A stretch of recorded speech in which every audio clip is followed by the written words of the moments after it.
বেলজিয়ামের ব্রাসেলসে হাঁটাহাঁটি করতেছি, হাঁটতে হাঁটতে আমার একটা ইন্টারেস্টিং জিনিস মনে হলো, যেটা আমি ইতালিতেও দেখছিলাম, ফ্রান্সে খেয়াল করি নাই। সেটা হলো যে এখানে আপনি সেলুনের দোকান বা বারবার শপ যেটাকে বলে, চুল কাটা, দাড়ি মুখ শেভ করার, এই দোকানগুলো চিনবেন কী করে?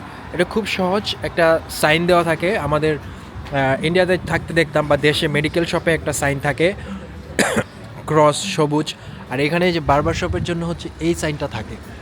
এরকম একটা জিনিস থাকে, যেই দোকানের সামনে আপনি এইটা দেখতে থাকবেন, ওইটাই হচ্ছে বেসিক্যালি চুল কাটার দোকান, বারবার শপ। তো এটা আমি ভাবছিলাম, আমি যখন প্রথম ইতালির মিলানে এটা দেখছি, তখন আমার মনে হয়েছিল যে এইটা হয়তো বা শুধু একটা ইন্ডিভিজুয়াল দোকান তারা ইউজ করতেছে। পরে যখন এখানে আইসা দেখলাম, একটা বারবার শপে দেখলাম, তারপরে এখন আরেকটা দেখে আমার মনে হলো যে okay, this is the sign for salon.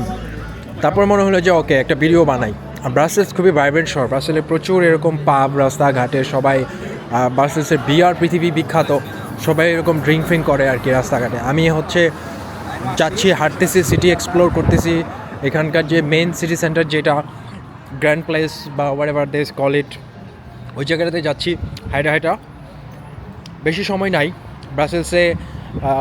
ওইরকম কোনো, আমি যেমন ইতালিতে মিলানে দোমো ছিল একটা সিগনেচার পয়েন্ট যেখানে সবাই ছবি তোলে, প্যারিসে যেমন ছিল হচ্ছে আইফেল টাওয়ার, কিন্তু ব্রাসেলসে এরকম কী আছে, কোনটা অ্যাকচুয়ালি ব্রাসেলস মিন করে, যে কেউ দেখলে বলতে পারবে যে ইস বেলজিয়াম, এরকম কোনো স্থাপনা আমার জানা নাই।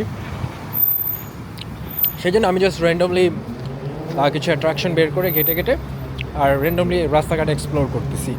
এবং সবচেয়ে মজার বিষয় হচ্ছে যে আপনি যখন পরিচিত মানুষদের কাছে থাকেন, মানে পরিচিত বলতে যারা এই শহরটাতে অনেক সময় ধরে থাকে, হাঁটতে হাঁটতে আরেকটা বারবার শপের কাছে চলে আসছি। এই যে দেখেন, এটাতেও সেম সাইন, ওই যে এই জিনিসটা ঘুরে। তো এটা বোধহয় কান্ট্রি ওয়াইজ হচ্ছে, এটার ভিতরে কোন কালারটা থাকবে এইটা হয়তো একটু ডিফারেন্স হয়, বাট আলটিমেটলি জিনিসটা এরকম একটা গ্লাসের মতো, একটা রাউন্ডের মতো থাকে। এটাতে হচ্ছে, এটা দেখলেই বোঝা যায় আর কি যে এটা okay, this is the barber shop.